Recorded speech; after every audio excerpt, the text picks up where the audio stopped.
प्राचीन आध्यात्मिक विज्ञान की श्रृंखला में पिछले एपिसोड में आध्यात्मिक विज्ञान, आधुनिक विज्ञान और आध्यात्मिक विज्ञान क्या चीज़ है, उस पर मैंने संक्षेप में बताने का प्रयास किया था कि वेद, पुराण, उपनिषद क्या है।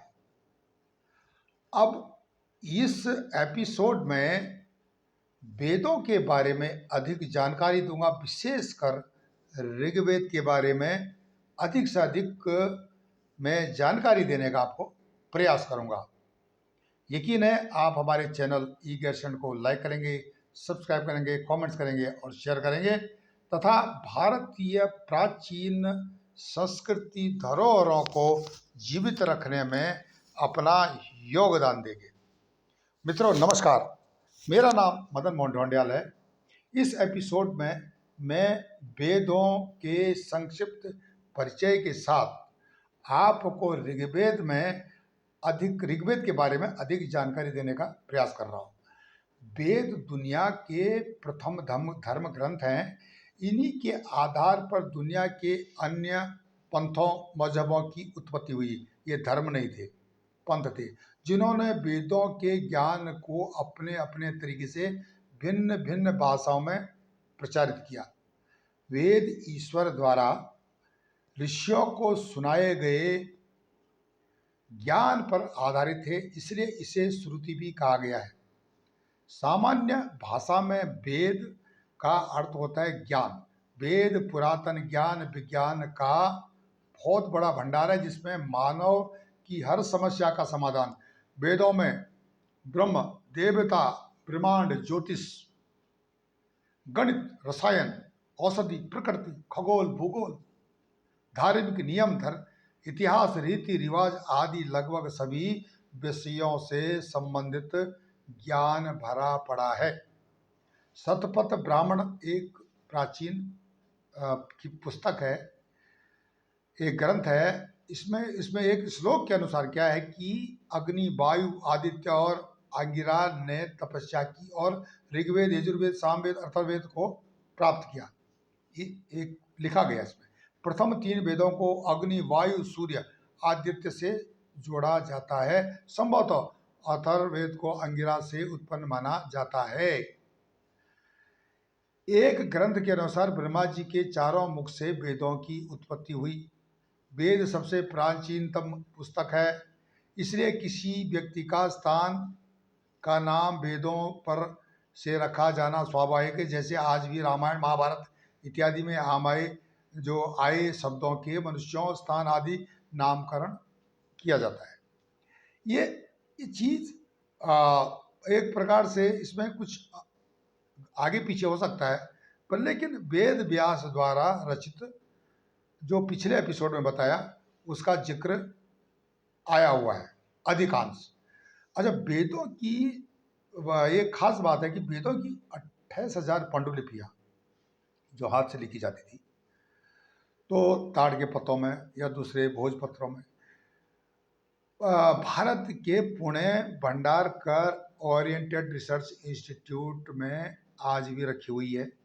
इनमें से ऋग्वेद की 30 पांडुलिपियां बहुत ही महत्वपूर्ण हैं, जिन्हें यूनेस्को ने विरासत सूची में शामिल किया। यूनेस्को ने ऋग्वेद की 1800 से 1500 ईसा पूर्व की 30 पांडुलिपियों को सांस्कृतिक धरोहरों की सूची में शामिल किया हुआ है। उल्लेखनीय है कि यूनेस्को की 158 सूची में भारत की महत्वपूर्ण पांडुलिपियों की सूची 38 है। अब वेदों में जैसे कि उपवेद भी है, जैसे कि ऋग्वेद का आयुर्वेद, यजुर्वेद का धनुर्वेद, सामवेद का जैसे धनुर्वेद, सामवेद का गंधर्ववेद, अथर्ववेद का स्थापत्य वेद, क्रमशः चारों वेदों के उपवेद भी आते हैं, जिसके बारे में समझना जरूरी है। पिछले एपिसोड में इस तरह नहीं बताया था मैंने, ये भी समझ लो आप। वेद के विभाग 4 हैं, ऋग्वेद, यजुर्वेद, सामवेद, अथर्ववेद, पहले बताया था। ऋग का मतलब होता है स्थिति ऋग्वेद, यजु का मतलब है यजुर्वेद का रूपांतरण, सामवेद का मतलब, साम का मतलब गतिशील और अथर्व का मतलब जड़। ऋग को धर्म, यजु को मोक्ष, साम को काम, अथर्व को अर्थ भी कह सकते हैं। इन्हीं के आधार पर धर्मशास्त्र, अर्थशास्त्र, काम शास्त्र, मोक्ष शास्त्र की रचनाएं हुई है।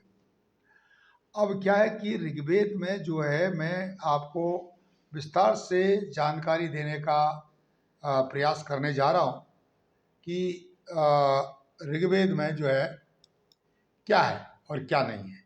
पहला वेद है जो सनातन धर्म का सबसे प्रारंभिक स्रोत जो है ऋग्वेद को ही माना गया है। इसमें 10 मंडल, 1028 सूक्त। अब आप बोलोगे सूक्त क्या होता है? सूक्त वेदों के संहिता भाग में मंत्रों का शुद्ध रूप रहता है जो देव स्तुति एवं विभिन्न यज्ञों के समय पढ़ा जाता। प्रार्थना, अभिलाषा, प्रकट इच्छा प्रकट करने के मंत्रों गीतों का संग्रह होने से संहिताओं को संग्रह कहा जाता है। इन संहिताओं में अनेक देवताओं के संबंध सूक्त प्राप्त होते हैं। ये इसके बारे में हम इतना ही बता सकते हैं। और उसके बाद इसमें वर्तमान में एक 10,462 मंत्रों का जिक्र है। और मंत्र क्या होता है? बोलेंगे मंत्र क्या है? मंत्र एक संस्कृत का शब्द है जो संस्कृत शब्दों का व्यवस्थित क्रम है। ये व्यवस्थित क्रम शरीर और मन को संतुलित करता है। मंत्र संख्या में विशेष विद्वानों के कुछ मतभेद है, आगे पीछे हो सकते हैं। मंत्रों में देवताओं की स्तुति की गई है। इसमें देवताओं का यज्ञ आह्वान करने के लिए मंत्र है। यही सर्वप्रथम वेद है। ऋग्वेद के इतिहासकार हिंद यूरोपीय भाषा परिवार की जो हिंद यूरोपीय भाषा, अब क्या हिंद यूरोपीय भाषा पूछेंगे आप तो आप भाषा परिवार का संसार सबसे बड़ा है, बहुत बड़ा है यह एक हिंद यूरोपीय भाषा का परिवार। इसमें कुछ भाषाओं के शब्द हिंदी, उर्दू, अंग्रेजी, फ्रांसीसी, जर्मन, पुर्तगाल, स्पेनिश, डच, फारसी, रूसी, बांग्ला, पंजाबी, ये सब इसमें इन भाषाओं का जन्म। अब संस्कृति इनकी माता है जो इनको जन्म देने वाली है। ये संस्कृत परिवार बोल सकते हैं या हिंद यूरोपीय भाषा परिवार बोल सकते हैं इसको, कि अभी तक ये रचनाओं में पहली किताब है। यह संसार के उन सर्वप्रथम ग्रंथों में से एक है जिसकी किसी रूप में मान्यता आज तक समाज में बनी हुई है। यह सनातन धर्म का प्रमुख ग्रंथ है। ऋग्वेद की रचनाओं को पढ़ने वाले ऋषि को होत्र कहा जाता है। यह भी दावा किया गया है कि ऋग्वेद सबसे पुराना ज्ञात वैदिक पुस्तक है। इसके प्रारंभिक परतों में किसी भी इंडो यूरोपीय भाषा में सबसे पुराने मौजूदा ग्रंथों में से एक ऋग्वेद की ध्वनियों और ग्रंथों को दूसरी सहस्त्राब्दी ईसा पूर्व से मौखिक रूप से प्रसारित किया गया, मतलब जनरेशन टू जनरेशन या मैन टू मैन। अब भाषाई साक्ष्य इंगित करते हैं कि जो भाषाई है, दार्शनिक साक्ष्य बोल सकते हैं आप, कि ऋग्वेद संहिता के थोक की रचना भारतीय उपमहाद्वीप के उत्तर पश्चिमी क्षेत्र में हुई थी, जो कि सबसे अधिक संभावना 1100 से लेकर 1600 ईस्वी इसका दिया गया, जिसके लिए कि मैं भी इस पर सहमत नहीं हूँ, क्योंकि यह जो मैक्स मुलर और पश्चिमी इतिहासकारों के साक्ष्यों या वामपंथी तथा कथित प्रगतिशीलवादी जो यूरोप के थे उन्होंने लिख दिया तो करेक्ट नहीं है, क्योंकि 5000 वर्ष पहले महाभारत का युद्ध लड़ा गया था, वेदों का अस्तित्व था। इस हिसाब से बोल रहा हूँ। ऋग संहिता में 10 मंडल है और बालखिल्य सहित 1028 सूक्त है। सूक्तों के बारे में बता दिया था कि वेदों के संहिता भाग में मंत्रों का शुद्ध रूप रहता है जो देव स्तुति आदि के लिए प्रयोग होता है पूजा के समय। अब क्या होता है कि मृत्युंजय मंत्र, जैसे कि जिसमें कि एक देवत्व का एकार्थ का भी प्रतिपादन रहता है। ऋग्वेद की मृत्यु निवारक त्र्यंबक मंत्र जिसको बोलते हैं मृत्युंजय मंत्र, महामृत्युंजय मंत्र। इसमें क्या होता है कि महामृत्युंजय मंत्र, महा त्र्यंबकम मंत्र भी कहा जाता है इसको। यजुर्वेद के रूप में अध्याय में भगवान शिव की स्तुति इसमें लिखी गई है, वंदना की गई है। इस मंत्र को शिव को मृत्यु को जीतने वाला बताया गया है। यह गायत्री मंत्र के समकक्ष इसको रखा गया है। सनातन धर्म का सबसे व्यापक रूप से माने जाने वाला यह मंत्र है। आप भी त्र्यंबक में जामहे सुगंधिम पुष्टिवर्धन उर्वारुक में बंदना मृत्युर्मोक्षी महामृतात्। तो इसका जो है इस प्रकार से वर्णन मिलता है। मैं इसको संक्षेप में बताने का प्रयास कर रहा हूँ। और इसके अलावा जो है विख्यात गायत्री मंत्र, जो कि इस पर रिसर्च चल रही है, आज विज्ञान रिसर्च कर रहा है, उसका भी इसमें वर्णन मिलता। ओम भूर्भुवः स्वः तत्सवितुर्वरेण्यं भर्गो देवस्य धीमहि धियो यो न प्रचोदयात्। इस पर भी इसका भी इसमें काफी विस्तार से वर्णन किया गया है। लक्ष्मी सूक्त और उसके अलावा आदि के सूक्त इसमें आपको मिल जाएंगे। इस ग्रंथ को इतिहास की दृष्टि से भी महत्वपूर्ण रचना माना गया है। ईरानी अवस्था की गाथाओं, अब ईरानी अवस्था क्या है कि अवस्था या जेदम अवस्था नाम से भी धार्मिक भाषा और धर्म ग्रंथ दोनों का बोध होता है। ये जिस भाषा के माध्यम का आश्रय लेकर जरथुस्त्र धर्म बोलते थे ईरान में, अभी के धर्म से पहले, का विशाल साहित्य निर्मित हुआ था, उसे अवस्था कहा गया था। अवस्था का मतलब यही है, यह अस्थायी भाषा कहते हैं जिसको। अब ये ऋग्वेद में श्लोकों के जैसे स्वरों का होना, उसमें विभिन्न भारतीय देवताओं अग्नि, वायु, जल, सोम आदि का वर्णन है। तो ये कालांतरण के बाद क्या होता है कि ऋग्वेद किसी भी अन्य इंडो आर्यन पाठ की तुलना में कहीं अधिक पुरातन है। इस कारण से मैक्स मुलर, रुडोल्फ रोथ के सामान्य पश्चिमी विद्वानों के ध्यान के केंद्र में यह विषय रही है। ऋग्वेद वैदिक धर्म का प्रारंभिक चरण को दर्ज करता है। प्रारंभिक ईरानी अवस्था के साथ मजबूत भाषाई सांस्कृतिक समानताएं हैं। तो आप समझ सकते हो कि कितना विस्तार रहा होगा उस समय आर्य सभ्यता का, जो कि प्रोटो इंडो ईरानी काल के व्युत्पन्न है। ये सारी चीज़ें हैं, इनको हम बोल सकते हैं कि प्रारंभिक एंड्रोनोव संस्कृति या एंड्रोनोव की भीतरी जो शिंटास्ट जो संस्कृति है, उससे भी हम इसको जोड़ सकते हैं। अब इसमें समय काल का आगे पीछे होना अलग रहा होगा। ऋग्वेद के विषय में प्रमुख बातें जानना बहुत जरूरी। ऋग्वेद में कुल 10 मंडल है, जिसमें 1028 सूक्त हैं। कुल 10,480 ऋचाएँ हैं। इन मंडलों में कुछ मंडल छोटे हैं, कुछ बड़े हैं। ऋग्वेद विश्व का सबसे प्राचीन ग्रंथ है जो वर्तमान समय में उपलब्ध है। ऋग्वेद में कई सूक्तों के विभिन्न वैदिक देवताओं की स्तुति करने वाले मंत्र हैं। यद्यपि ऋग्वेद में अन्य के सूक्त भी हैं, परंतु देवताओं की स्तुति करने वाले स्तोत्रों की प्रधानता है। ऋग्वेद में 33 देवी देवताओं का उल्लेख है।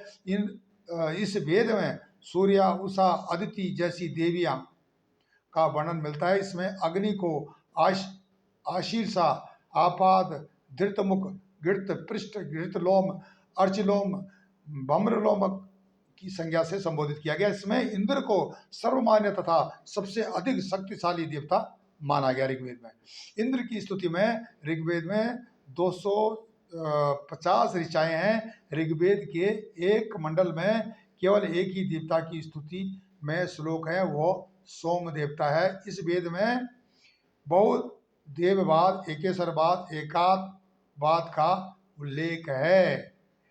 जिसको कि कई बार जाकिर नाइक भी बोलता है अपने को अच्छा बताने के लिए, जीताने के लिए।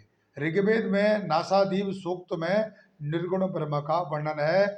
इस वेद में आर्यों के निवास स्थल के लिए सर्वत्र सप्त सिंधु शब्द का प्रयोग हुआ है। इसमें कुछ अनार्यों जैसे पिशाकाश, सिमिया आदि नामों से इनका वर्णन किया गया है। इसमें अनार्यों के लिए अव्रत, व्रतों का पालन न करने वाला, मृदवाच, अस्पष्ट वाणी बोलने वाला, अनास, चपटी नाक वाले कहा गया है, ये लिखा गया है। इन वेद लगभग 25 नदियों का उल्लेख किया गया, जिसमें सर्वाधिक महत्वपूर्ण नदी सिंधु का वर्णन अधिक है। सर्वाधिक पवित्र नदी सरस्वती को माना गया है तथा सरस्वती का उल्लेख भी कई बार हुआ है। इसमें गंगा का प्रयोग 1 बार, यमुना का प्रयोग 3 बार हुआ है। देखने वाली बात है। ऋग्वेद में राजा पद वंशानुगत माना गया है। ऋग्वेद में सूत, रथकार तथा कर्मकार नामों का उल्लेख भी आता है। राजाभिषेक के समय उपस्थिति रहते थे। इस सभी विषयों पर जो है विस्तार से लिखा गया है। ऋग्वेद में 9वें मंडल में सोमरस की प्रशंसा की गई है। सोमरस अब ये शराब नहीं है, वो एक प्रकार का पेय था उस समय। ऋग्वेद में 10वें मंडल में पुरुष युक्त का वर्णन है। असदो मां सदगमय वाक्य ऋग्वेद से ही लिया गया है। तो गायत्री मंत्र जैसे मैंने बताया कि ऋग्वेद से लिया गया है। वेद मंत्र में गाय को अहिल्या शब्द का प्रयोग किया गया है। ऋग्वेद में ऐसी कन्याओं का उदाहरण मिलते हैं जो दीर्घकाल तक का आजीवन अविवाहित रहती थी। इन कन्याओं को अमाजू कहा जाता था। इस वेद के हिरण्यपिंड का वर्णन किया गया है। और क्या होता है कि वेद में तक्षक अथवा त्वष्टा का वर्णन मिलता है। अश्विन का वर्णन भी ऋग्वेद में कई बार हुआ है। अश्विन का नासत्य, अश्विन कुमार भी इसको कहा गया है। इस वेद में 7वें मंडल में सुदास तथा 10 राजाओं के मध्य हुए युद्ध का वर्णन भी आपको मिल जाएगा। रावी नदी के तट पर लड़ा गया पुरुषवी, इस युद्ध में सुदास की जीत हुई, इसका वर्णन मिलता है। ऋग्वेद में कई ग्रामों के समूह के विष कहा गया है और अनेक विषों को समूह को जन, और ऋग्वेद में जन का उल्लेख 275 बार, विश्व का 170 बार किया गया है। एक बड़े प्रशासनिक क्षेत्र के रूप में जनपद का उल्लेख ऋग्वेद में केवल 1 बार हुआ है। जनों के प्रधान राजन का राजा कहा जाता था। आर्यों के 5 कबीले होने के कारण इन्हें ऋग्वेद में पंच जना कहा गया। ये थे पुरु, यदु, अनु, तुर्वसु और द्रहयु। विदर्भ सबसे प्राचीन संस्था थी। इसका ऋग्वेद में 122 बार उल्लेख आता है। समिति का 9 बार और सभा का 8 बार उल्लेख आता है। ऋग्वेद में कृषि का उल्लेख 24 बार हुआ है। ऋग्वेद में कपड़े के लिए वस्त्र, वास, वसन शब्दों का प्रयोग हुआ है। और इस वेद में विशक को देवताओं के चिकित्सक कहा गया है। इस वेद में केवल हिमालय पर्वत तथा एक चोटी मुंजवंत का उल्लेख हुआ है। यह ऋग्वेद के बारे में एक सामान्य जानकारी मैंने आपको बताई। अब मैं आपको आगे वाले जो वीडियोस में अधिक से अधिक वेदों के बारे में जानकारी देने का प्रयोग करूंगा। आप हमारे चैनल ईगर्सन को लाइक करें, सब्सक्राइब करें, कमेंट्स करें और शेयर करें। लंबे वीडियो को सुनने के लिए धन्यवाद। नमस्कार।